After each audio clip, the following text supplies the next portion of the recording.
I stood on the cruise dock, the salty Miami air clinging to my skin, my suitcase heavy in my hand.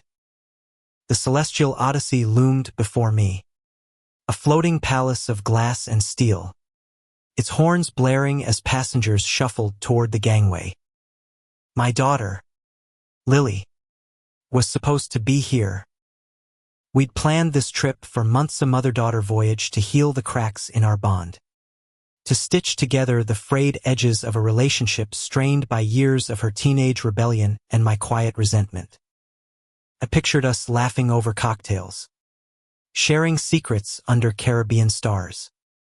Instead, I was alone, my phone buzzing with her text, "Sorry, Mom. I can't do this. Have fun." No explanation, just those words, sharp as a blade. I read it again, my chest tightening, the crowd's chatter fading into a dull roar. She'd left me here, abandoned me like I was nothing more than excess baggage. I dialed her number, my fingers trembling, but it went straight to voicemail. "Lily, where are you?" I whispered, my voice breaking. No answer. The ship's final boarding call echoed, and I stood frozen, the weight of her betrayal sinking in. I could have turned back, driven home to our empty house in Orlando, and let her win. But something snapped inside me, a spark of defiance, a refusal to be discarded. I tightened my grip on the suitcase and marched toward the check-in counter. The clerk, a young man with a practiced smile, scanned my ticket. "Ms.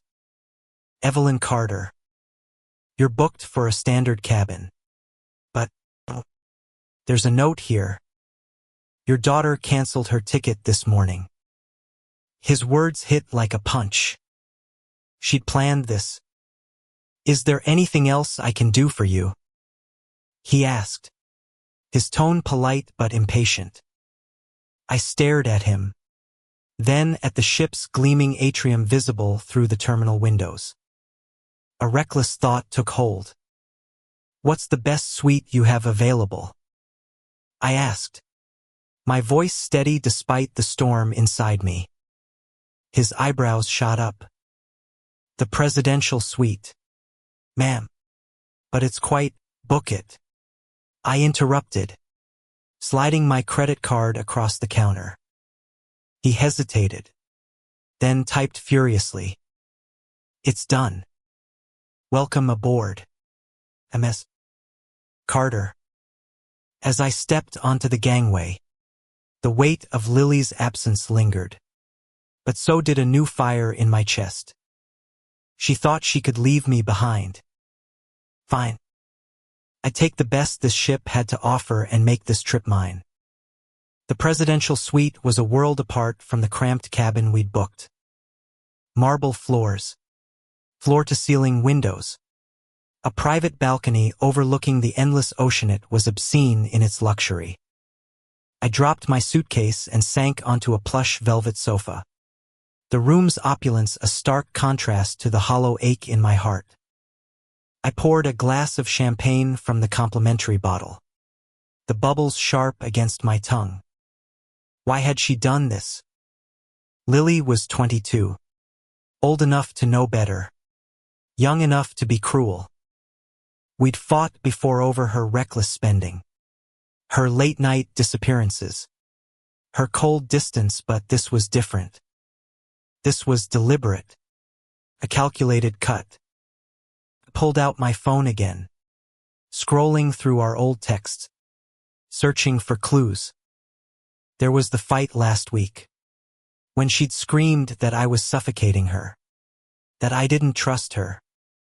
I told her this trip was a chance to start over, to be the mother she needed. Apparently, she didn't want that. Or me. The ship's engines rumbled, and we began to move, the dock shrinking into the distance. I stepped onto the balcony, the wind whipping my hair, and made a vow. I'd find out why she left me here. And when I did, she'd regret it. The first night aboard was a blur of glittering chandeliers and forced smiles. I dined alone at the captain's table. The other guests wealthy couples. A tech mogul. A retired actress eyeing me curiously. "Where's your family?" the actress asked, her voice dripping with pity. I forced a smile. "Just me this time. Making it my own." She nodded, unconvinced. But I didn't care. I was Evelyn Carter, 48.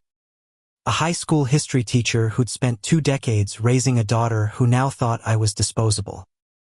But I wasn't here to wallow. I was here to reclaim something myself. Maybe.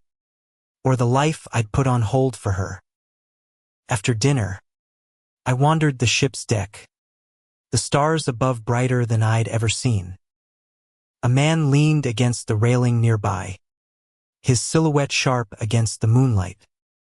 He turned, catching my eye, and offered a nod. "First time on a cruise?"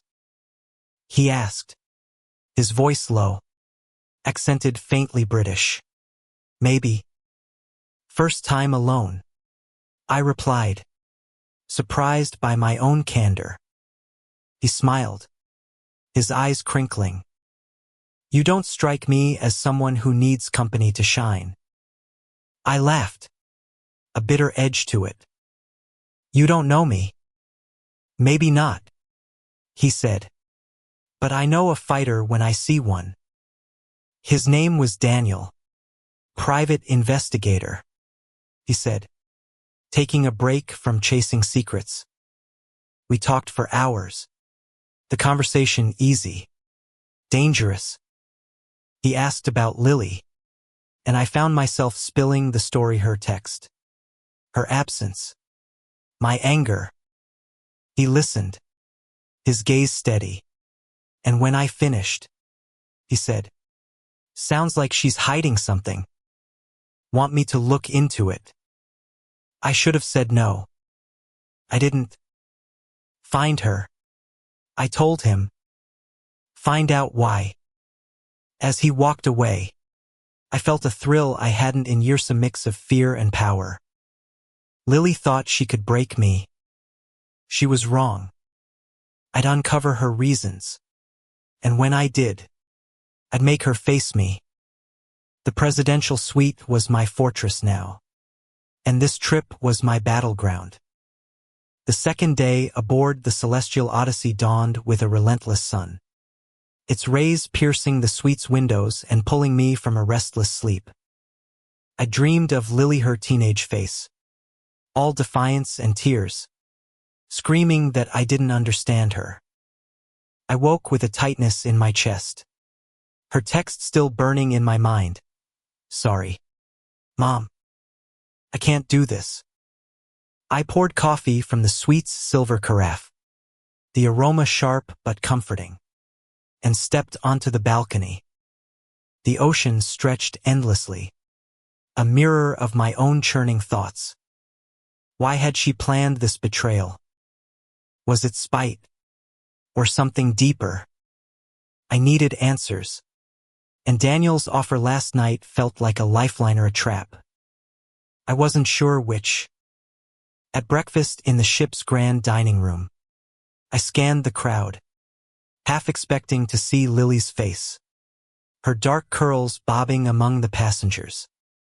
Ridiculous. Of course she was back in Florida, probably laughing at my expense. I pushed the thought away and focused on the plate of eggs Benedict before me, the hollandaise rich and decadent. The other guests at my table chattered about shore excursions, but I barely listened. My mind was on Daniel. He'd promised to dig into Lily's whereabouts, using whatever contacts he had. A private investigator on a cruise ship seemed too convenient, but his eyes had held a sincerity I wanted to trust. Or maybe I was just desperate. By noon, I found him in the ship's library, a quiet nook lined with mahogany shelves. He was hunched over a laptop, his fingers flying across the keys. "Evelyn," he greeted, his voice warm but professional. "I've got something." My heart lurched. "Already?" He nodded, turning the screen toward me. It showed a grainy photo of Lily, time-stamped yesterday, at a Miami bar. She was with a man older, maybe 30s, his arm slung casually around her. My stomach twisted. "Who is he?" I asked, my voice barely above a whisper. "Not sure yet," Daniel said, "but I've got a name. Travis Kane. Small-time entrepreneur. Runs a tech startup in Orlando." I'm cross-referencing her phone records now. I stared at the photo. Lily's smile bright but brittle, like she was hiding something even from herself. "She didn't mention anyone," I said, more to myself than to him. "She's been pulling away for months. But this," I trailed off, the pieces not quite fitting. Daniel leaned closer, his voice low. "There's more. Her bank account shows a large withdrawal last week, $10,000. Transferred to an offshore account I can't trace yet. $10,000. Lily worked part-time at a bookstore. She didn't have that kind of money." I felt a chill. The kind that comes when you realize you don't know someone as well as you thought. "Keep digging," I told him, my voice hard. "I want to know everything." He nodded, but his eyes held a flicker of concern. "Evelyn, be careful what you're chasing. Sometimes the truth cuts deeper than the lie." I didn't respond, just turned and left, the library's quiet suffocating me. Back in the suite, paced, my mind racing. Was Lily in trouble? Was this Travis manipulating her? Or was she orchestrating something herself? The mother in me wanted to protect her, to call her and demand answers. But the woman she'd abandoned on that dock wanted justice. I poured another glass of champagne, the bubbles now tasting bitter. That evening, the ship docked at Nassau, and I joined a shore excursion to distract myself. The island's vibrant markets buzzed with life vendors hawking conch shells, tourists snapping photos, but I felt detached, like I was watching a movie of someone else's life. At a cafe, I overheard a couple arguing, their voices sharp with accusations of betrayal. Struck too close, and I left my untouched coffee behind. Back on the ship, Daniel found me at the pool deck, the night air warm and heavy. "Got a lead," he said, handing me a printed email. It was from Lily's account, sent 2 days ago to an unknown address. "I'm done with her. Meet me after the dock. Bring the cash." My blood ran cold. Done with her? Me? I gripped the paper, my nails digging into my palm. "Who's this email to?" I demanded. "Still working on it," Daniel said. "But Evelyn, this doesn't feel like a simple runaway. She's mixed up in something big." I nodded, my mind spiraling. Lily wasn't just rejecting me, she was erasing me. The hurt morphed into something sharper, darker. Revenge wasn't a word I'd ever associated with my daughter. But it bloomed now, a seed taking root. To find her, confront her, make her face the pain she'd caused. But first, I needed to understand the game she was playing. As the ship sailed toward its next port, I stood on my balcony, the ocean a vast, unknowable expanse. Daniel's warning echoed, sometimes the truth cuts deeper. But I was past caring. Lily had started this war, and I'd finish it, one way or another. The presidential suite felt less like a sanctuary now and more like a command center. I wasn't just Evelyn Carter, the abandoned mother. I was Evelyn Carter, the woman who'd make her daughter regret ever leaving me behind. The ship's third day brought a restless energy, the kind that gnaws at your bones. I woke to the sound of waves lapping against the hull, the celestial odyssey cutting through the Caribbean toward San Juan. My dreams had been jagged, filled with Lily's face, her smile, her betrayal, that email, "I'm done with her." I clutched my coffee mug, the porcelain warm against my palms, and stared out the suite's windows. The ocean was deceptively calm, hiding its depths, much like my daughter. Daniel's findings had cracked open a door I wasn't sure I wanted to step through. $10,000. An offshore account. A man named Travis Kane. What was Lily running from? Or toward? I needed more than grainy photos and cryptic emails. I needed her truth. At breakfast, I barely touched my food, my eyes scanning the dining room for Daniel. He'd promised an update by morning, and I was clinging to that promise like a lifeline. The other passengers' laughter grated, their carefree chatter a reminder of the life I'd imagined with Lily. Instead, I was plotting, piecing together a puzzle with half the pieces missing. Daniel found me in the atrium, his face grim. "Evelyn, we need to talk. Somewhere private." We retreated to the suite, the door clicking shut behind us. He spread a handful of papers across the glass coffee table: bank statements, text logs, a blurry photo of Travis at what looked like a warehouse. "Lily's been in contact with Travis for months," he said, his voice steady but urgent. "He's not just some boyfriend. He's tied to a network, shady deals, money laundering, maybe worse." My heart thudded. Worse.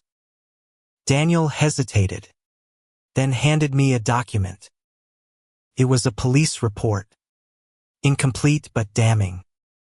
Travis Kane, suspected of fraud, linked to a string of disappearances in Orlando. Disappearances. I whispered, my voice shaking. "Not Lily. Not yet," he said quickly. "But she's in deep. That 10 grand. It wasn't her money. Came from a loan shark. Funneled through Travis." I sank onto the sofa, the papers trembling in my hands. My daughter, my reckless, stubborn girl, caught in a criminal web. It didn't make sense. Yet it explained everything: her distance, her secrecy, her abandonment. Why didn't she tell me? I asked, more to myself than Daniel. "Maybe she couldn't," he said softly. "Maybe she thought she was protecting you. Protecting me." The idea was absurd, yet it stung. I'd spent years shielding her, working double shifts, forgiving her tantrums, believing her lies. And now she was protecting me. Or was she just saving herself? "I need to find her," I said, my voice hardening. "Before she disappears too." Daniel nodded. "I've got a contact in San Juan who can tap into local networks. If Travis is moving money through the islands, we'll find a trace. But Evelyn, you need to decide what you're going to do when you find her." I didn't answer. What could I say? I wanted to shake her, scream at her. But beneath the anger was a mother's fear. raw and unrelenting. The ship docked in San Juan by noon, and I followed Daniel through the colorful streets, the heat pressing against my skin. His contact, a wiry man named Mateo, met us in a dimly lit bar. He spoke in rapid Spanish, then switched to English for my benefit. "Travis has been here," he said, sliding a USB drive across the table. "Bank records, port logs. Your girl's name is on a transfer to the Caymans." I gripped the table, my nails digging into the wood. "When?" "Yesterday," Mateo said. "She's moving fast." Back on the ship, Daniel plugged the drive into his laptop, pulling up a maze of transactions. Lily's name appeared again and again, tied to accounts I didn't recognize. "She's not just a pawn," Daniel said, his voice low. "She's playing the game." The words hit like a slap. My daughter, a criminal. I wanted to deny it, to cling to the image of the girl who'd once clung to me during thunderstorms. But the evidence was undeniable. She'd planned to leave me at the dock, to cut me out of her life while she chased what? Money, power, freedom from me. That night, I stood on the balcony, the stars cold and distant. The anger I'd nurtured was shifting, twisting into something more dangerous, a need to make her pay, to show her I wasn't invisible. But another part of me, quieter but persistent, whispered that she was still my daughter. I could save her. Maybe, if I could reach her in time. Daniel's voice broke my thoughts. "Evelyn, there's one more thing." He held up his phone, showing a text from an unknown number. "Stop digging.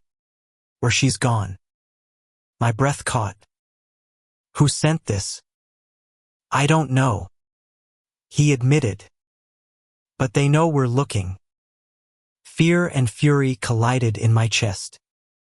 Someone was threatening my daughter, and I was thousands of miles away, trapped on this floating palace. The presidential suite, once a symbol of my defiance, now felt like a gilded cage. I turned to Daniel, my voice steady despite the chaos inside. "Find her. Whatever it takes." He nodded, but his eyes held a warning. I didn't care.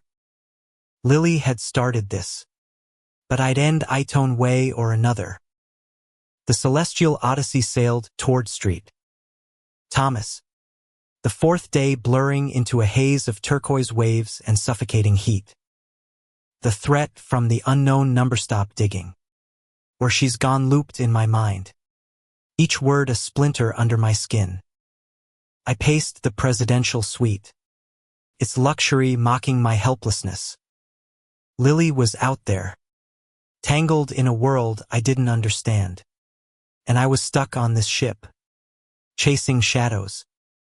Daniel had promised to trace the text, but his updates were sparse, his face etched with a tension that mirrored my own. I poured a glass of wine, the crimson liquid catching the light, and tried to piece together the Lily I thought I knew. She'd been a dreamer once, sketching fantastical worlds in her notebooks, her laughter filling our small house. When had that girl become someone who'd wire $10,000 to a criminal? When had she decided I was the enemy? At breakfast, I sat alone, the clink of silverware and chatter of passengers a distant hum. My phone buzzed a new email from Daniel. "Check this." Found a link. Attached was a screenshot of a chat log, pulled from some dark corner of the internet. Lily's username, Starchaser22, was unmistakable. She'd written to someone called Shadowbroker, "I'm in. Doc plan worked. She's out of the way. My heart stopped. She's out of the way. Me. She'd orchestrated my abandonment. Not out of impulse, but as part of a calculated move. I gripped the phone. My knuckles white. Was this revenge for my rules? My lectures? My attempts to hold her close? Or was it something bigger? Something I couldn't yet see? I forwarded the screenshot to Daniel. My hands shaking. Find shadow broker. I typed. Now. By midday, we were docked in Street Thomas. The island's lush hills a stark contrast to the storm inside me. Daniel met me at a beachside cafe. His laptop open. His eyes bloodshot. Shadow broker's a ghost, he said. But I traced the IP to a server in Miami. Lily's been chatting with them for weeks. Planning something. The money. The dockets all connected. I leaned forward. My voice low. Connected to what? He hesitated. Then slid a photo across the table. It was Lily, stepping off a small boat at a private dock. Travis Kane at her side. The timestamp was yesterday. They're island hopping, Daniel said. Likely heading to the Caymans to move that money. My mind raced. She was close, too close. Can we catch her? I asked, my voice sharp with desperation. Maybe, he said. I've got a contact who can track private charters. But Evelyn, if we find her, what then? You can't force her to come back. His words stung. But he was right. I couldn't drag her onto the ship. Couldn't make her love me again. But I could make her face me. Make her see the wreckage she'd left behind. I just need to know why, I said, my voice breaking. I need her to look me in the eye and tell me. Daniel nodded. But his expression was guarded. There's something else. That text came from a burner phone, but the signal pinged near San Juan when it was sent. Someone's watching us. Evelyn. Maybe watching her too. A chill ran through me. Was Lily a mastermind or a pawn? The line was blurring. And with it, my resolve. I wanted to hurt her for hurting me, but I also wanted to save her. To pull her from whatever abyss she'd fallen into. That afternoon, I wandered the ship's deck, the sun blazing overhead. A young girl, maybe 10, ran past, her mother chasing her with a laugh. The sight twisted something in me, a memory of Lily at that age, clinging to my hand at a county fair. I thought we were unbreakable then. Now, I wasn't sure what we were. Back in the suite, I found a note slipped under the door. Handwritten in block letters, back off, or you'll both regret it. My breath caught. I called Daniel, my voice trembling as I read it to him. Someone knows we're here, he said, his tone grim. They're on the ship. The realization hit like a wave. I wasn't just chasing Lily, I was being hunted. The suite, once my fortress, felt exposed. Its windows too wide. Its locks too flimsy. I sank onto the bed. The note crumpled in my hand. Fear clawed at me. But so did something else, a stubborn, burning need to fight. Lily had started this. But I wouldn't let it end with me cowering. To find her, and whoever was pulling the strings. That night, at the ship's gala, I wore a crimson dress, the fabric clinging to me like armor. I scanned the crowd, every face a potential threat. Daniel joined me, his suit sharp, his eyes scanning too. "We're close," he whispered. "My contact says Lily's boat docked in Tortola. We'll be there tomorrow." My heart pounded. Tomorrow, I could face her. Tomorrow, I could demand answers. But as I sipped my wine, a man across the room caught my eye, his face half hidden in shadow, watching me. When I looked again, he was gone. The note's words echoed, "You'll both regret it." I gripped Daniel's arm, my voice steady despite the fear. "We end this tomorrow," I said. "No matter what it takes." The fifth day dawned with a weight I couldn't shake, the air thick with the promise of confrontation. The celestial odyssey anchored off Tortola, the island's green hills rising against a sky bruised with clouds. I stood on the suite's balcony, the note from last night back off, or you'll both regret it, burning a hole in my pocket. Someone on this ship was watching me, and Lily was closer than ever, docked somewhere on this very island. The thought of facing her sent a jolt through me, anger, fear, and a desperate hope twisted together.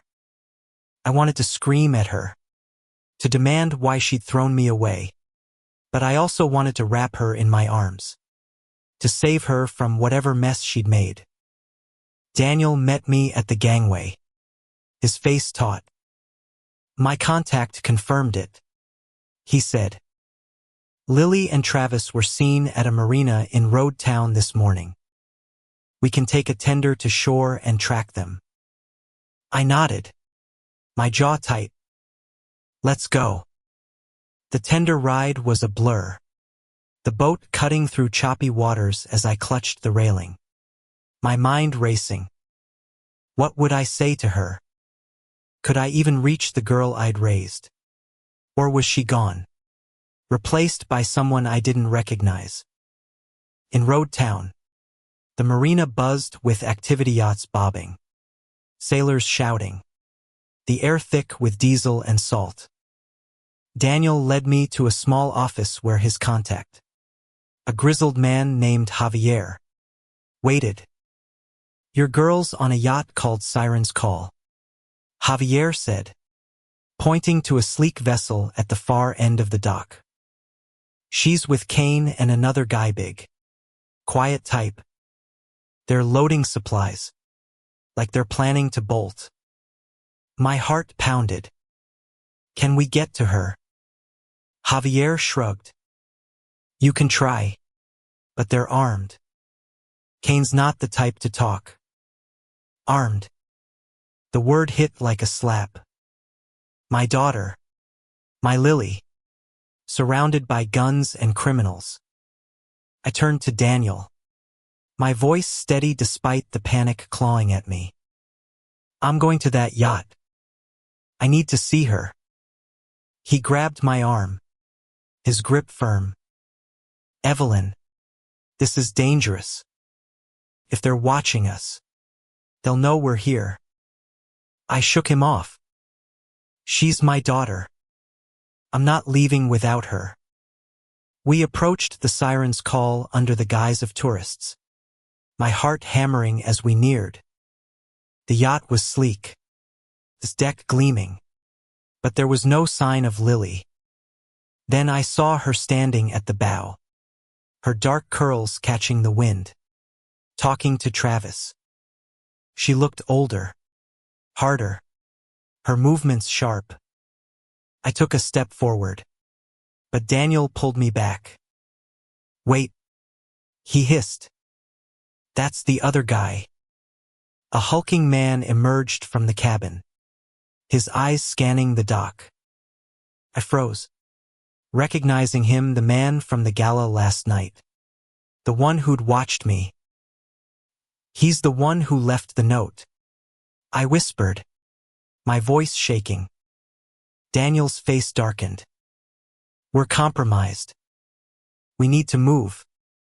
But I couldn't. Lily was right there, so close I could almost touch her. Lily, I called, my voice breaking through the marina's noise. She turned, her eyes meeting mine, and for a moment, I saw the girl I knew wide-eyed, vulnerable. Then her face hardened, and she turned away, disappearing below deck. Travis followed, and the big man started toward us, his hand inside his jacket. Go! Daniel shouted, pulling me toward the crowd. We ducked into an alley, my breath ragged, my mind reeling. She'd seen me and chosen to run. Again. Back on the tender. I was silent, the sting of her rejection sharper than ever. Daniel's phone buzzed, and he cursed under his breath. Javier says they're pulling anchor. They're heading for the Caymans. I clenched my fists, the note's warning echoing, "You'll both regret it." "We're not done," I said, my voice cold. "We follow them." Back on the ship, I locked myself in the suite, the walls closing in. I poured a whiskey, the burn grounding me, and stared at the ocean. Lily wasn't just running from Mesh, was running from something bigger. Something that had her scared. Or controlled. I pulled out my phone, scrolling through old photos. Lily at her high school graduation. Her smile bright but guarded. Had I missed the signs even then? A knock at the door startled me. It was Daniel, holding a flash drive. "Javier got this from a port security camera. It's Lily. From last night." The footage was grainy, but clear enough. Lily, alone on the yacht's deck, looking over her shoulder, her face pale. She was muttering something, her hands trembling. I leaned closer, my heart racing. "Can you enhance it?" I asked. Daniel nodded. "I'll try. But Evelyn, she doesn't look like she's in charge. She looks trapped." Trapped. The word shifted something in me, softening the edges of my anger. If she was in trouble, I could still save her. But if she was choosing this, choosing to hurt me, then I'd make her face the consequences. As the ship sailed toward its next port, I made a decision. I'd go to the Caymans, find her, and end this whether with forgiveness or retribution. I wasn't sure. The presidential suite was no longer a sanctuary. It was a war room, and I was ready for battle. The 6th day aboard the Celestial Odyssey felt like a countdown, each wave carrying us closer to the Cayman Islands and, I hoped, to Lily. The security footage Daniel had shown me played on a loop in my mind, her pale face, her trembling hands, the way she'd glanced over her shoulder like a hunted animal. Was she trapped, as Daniel suggested, or was she playing me? Even now, the line between victim and villain blurred, and with it, my resolve wavered. I wanted to save her, but I also wanted her to feel the weight of her betrayal, to know the pain she'd carved into me. The presidential suite, with its polished surfaces and endless champagne, felt like a hollow victory. I stood at the balcony, the wind sharp against my face, and clutched the railing until my knuckles ached. The ocean was vast, unforgiving, a mirror to the chaos inside me. Daniel found me at breakfast, his face drawn. "We've got a problem," he said, sliding into the seat across from me. "My contact in the Caymans says the Siren's call never docked. They vanished after Tortola." Vanished. The word hit like a stone sinking into my stomach. How? I demanded, my voice sharper than I intended. He leaned closer, his voice low. Either they changed course, or someone tipped them off. That note. The man on the ship Samion's one step ahead of us. I thought of the hulking figure from the marina, the one who'd watched me at the gala. Was he here, lurking among the passengers? I scanned the dining room, my skin prickling. Every smile, every glance felt like a threat. What now? I asked, hating the desperation in my voice. Daniel hesitated, then pulled out his phone. I've got one last lead. A wire transfer from Lily's account to a bank in Grand Cayman. Dated this morning. If we get there tomorrow, I can pull strings, get access to the bank's records. I nodded, my mind racing. And if she's not there? He didn't answer, just held my gaze, his eyes heavy with unspoken warnings. I spent the day in a haze, wandering the ship's decks, the laughter of families cutting through me like glass. At the pool, a mother braided her daughter's hair, their quiet affection a reminder of what I'd lost. I wanted to scream, to tear apart the perfect facade of this floating world. Instead, I returned to the suite and poured a whiskey, the burn steadying my shaking hands. That evening, at the ship's theater, I sat through a musical I barely heard, my eyes scanning the crowd. There he was again, the man from the gala, his broad shoulders unmistakable, sitting 3 rows back. My breath caught. He wasn't watching the stage. He was watching me. I slipped out before the show ended, my heart pounding, and called Daniel. He's here, I whispered, ducking into a corridor. The guy from Tortola. Daniel met me outside the suite, his face grim. Stay here, he said, handing me a small Devisea tracker. He explained, in case we got separated. I'll sweep the ship. If he's following us, I'll find him. Alone in the suite, I locked the door, my pulse racing. The note, the text, the Manthe were closing in, and Lily was slipping further away.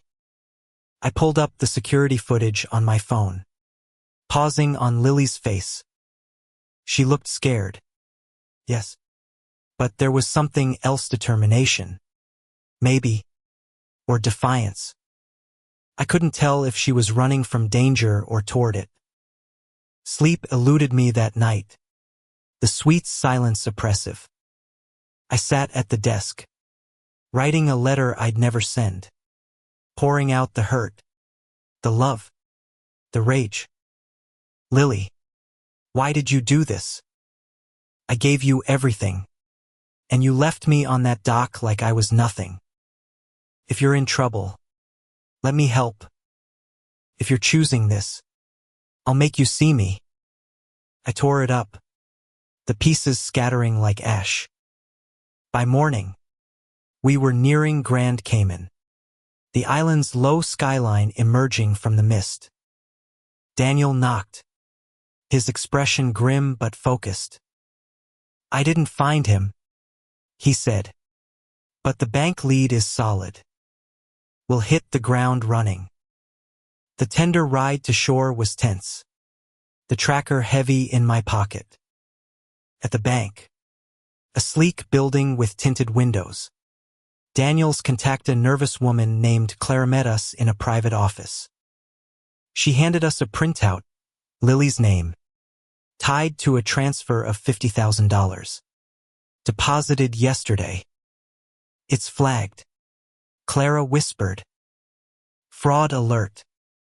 The feds are watching. My heart sank. Where is she? Clara shook her head.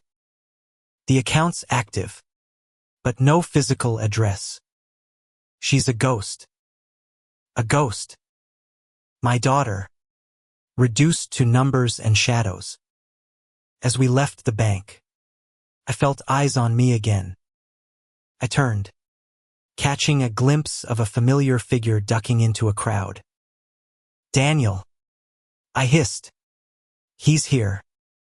We moved quickly, weaving through the bustling streets. But he was gone. Back on the ship. I collapsed onto the sofa, the weight of it all crushing me. Lily was slipping away, and someone was tightening the noose. But I wasn't done. I'd find her, and I'd face whoever was hunting us. The presidential suite was my battleground, and I was ready to fight. The 7th day aboard the Celestial Odyssey was a crucible, each moment forging my resolve into something sharper, harder. Grand Cayman faded behind us as the ship sailed toward its final port, Cozumel, and I felt time slipping through my fingers like sand. Lily was a ghost, her name tied to fraudulent accounts, her face haunting grainy footage, her motives a maze I couldn't navigate. The man shadowing us Travis's enforcer, I was sure had vanished into the Cayman crowds. But his presence lingered, a specter in every corner of the ship. I sat in the presidential suite. The tracker Daniel gave me cold against my palm, and stared at the ocean. It was vast, indifferent, swallowing my hopes as easily as it did the horizon. Daniel's knock pulled me from my thoughts. "We've got a break," he said, his voice taut with urgency. He spread a map across the coffee table, marked with a red circle around Cozumel. My contact tracked the siren's call. It's docked there, under a false name. Lily's on board. My heart leapt, a mix of dread and relief. "You're sure?" He nodded. "Port logs confirm it. But Evelyn, this is it. If we confront her, there's no going back." I knew what he meant.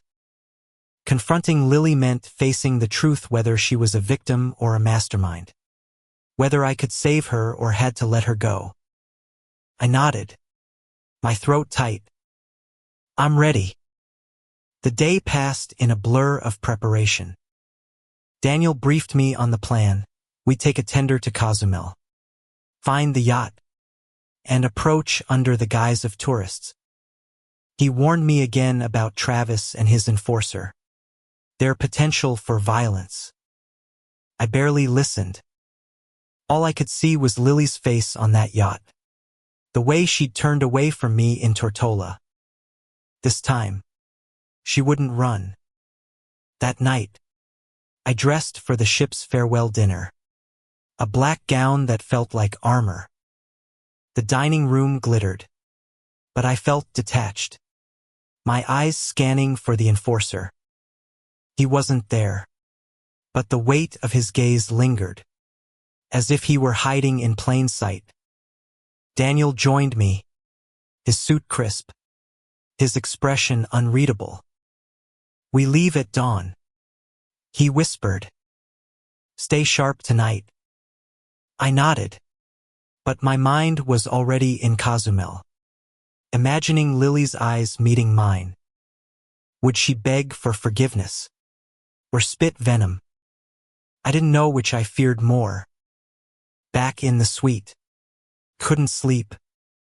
I stood on the balcony, the stars sharp above, and thought of the letter I'd torn up.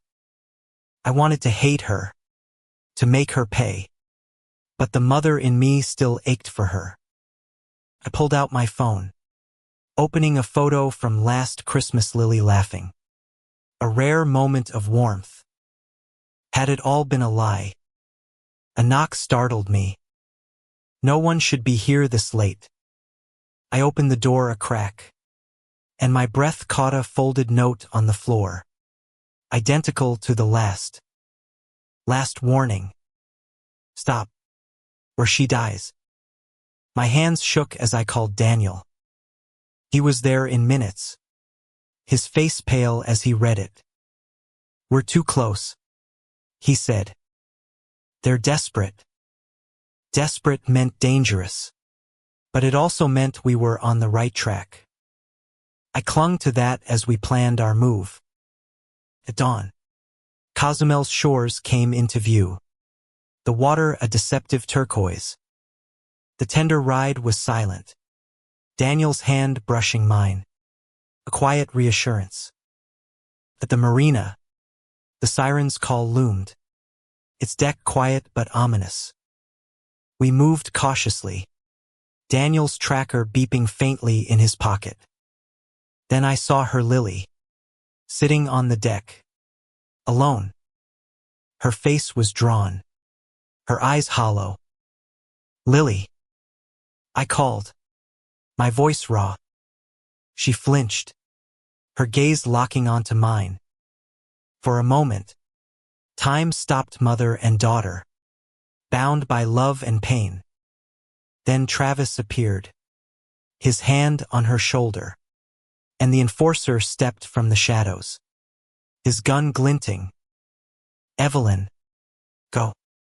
Daniel shouted, pulling me back. But I couldn't. Lily, please, I begged, my voice breaking. Come with me. Her lips trembled, but she shook her head. You don't understand, Mom. I had to. Had to. The words cut deeper than any blade. Travis smirked, his grip tightening on her. She made her choice, he said. You should have stayed away. Daniel lunged, tackling the enforcer, and chaos erupted. Shouts. A gunshot. The world tilting. I ran toward Lily, my heart pounding, but she backed away, tears streaming down her face. I'm sorry, she whispered, then turned and ran into the cabin. I screamed her name, but hands grabbed me, Daniel, pulling me to safety as sirens wailed in the distance. Back on the tender, I was numb, Lily's words echoing. I had to. She'd chosen them over me. Again. But her tears, her fear, they told a different story. As the ship pulled away from Cozumel, I vowed I'd find her, no matter the cost. The presidential suite was my refuge. But the fight was far from over. The final day aboard the Celestial Odyssey was a reckoning. The ship gliding back toward Miami under a sky heavy with clouds. The confrontation in Cozumel replayed in my mind, Lily's tear-streaked face. Her whispered I had to. The gunshot that still echoed in my ears. Daniel had dragged me to safety, his arm bruised from wrestling the enforcer. But we'd lost her. Again. The siren's call had slipped away before the police arrived. And with it, my daughter. I sat in the presidential suite, the luxury now a cruel irony, and stared at the ocean. It had witnessed my unraveling, my rage, my desperate hope. I wasn't the same woman who'd boarded this ship, defiant and vengeful. I was something else, broken, but not defeated. Daniel knocked, his face weary but determined. The feds are tracking the yacht, he said. They've got eyes on Travis. Lily's still with him, but she's alive. Alive. The word was a lifeline, thin but unbreakable. What now? I asked, my voice hoarse. He sat across from me, his eyes steady. We go home. You tell the police everything, her accounts. The transfers. Travis. They'll take it from here. Home.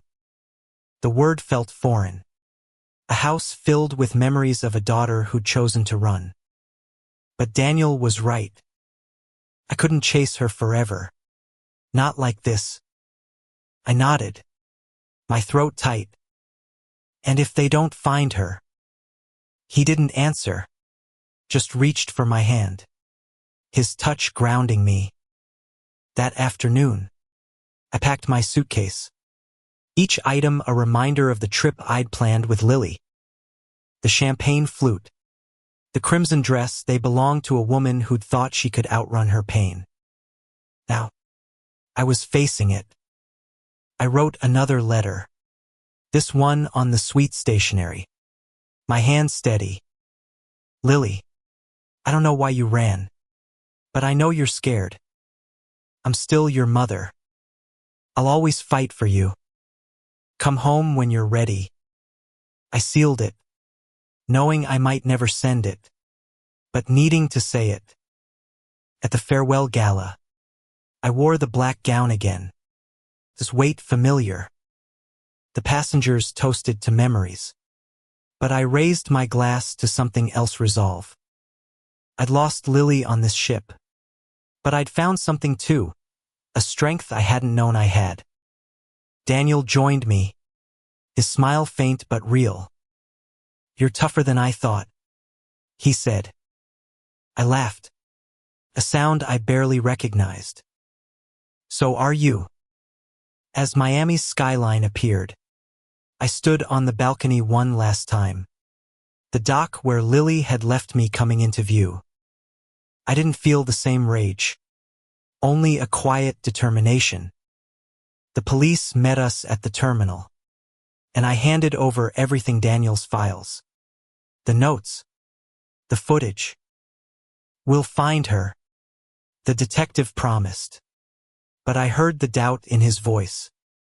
Days later, back in Orlando, I sat in our empty house, the silence deafening. Then my phone buzzed, a text from an unknown number. Mom, I'm sorry. I'll explain soon. My heart stopped. It was her. I typed a reply, my fingers trembling. I'm here. Always. No response came, but it was enough. She was out there, alive, maybe ready to face me. The revenge I'd craved had faded, replaced by a fragile hope. I'd taken the presidential suite to prove I could stand alone. But now I knew I didn't want to. I wanted my daughter back. Not to punish her, but to understand her. The fight wasn't over, but it had changed. I wasn't chasing retribution anymore. I was chasing redemption for both of us.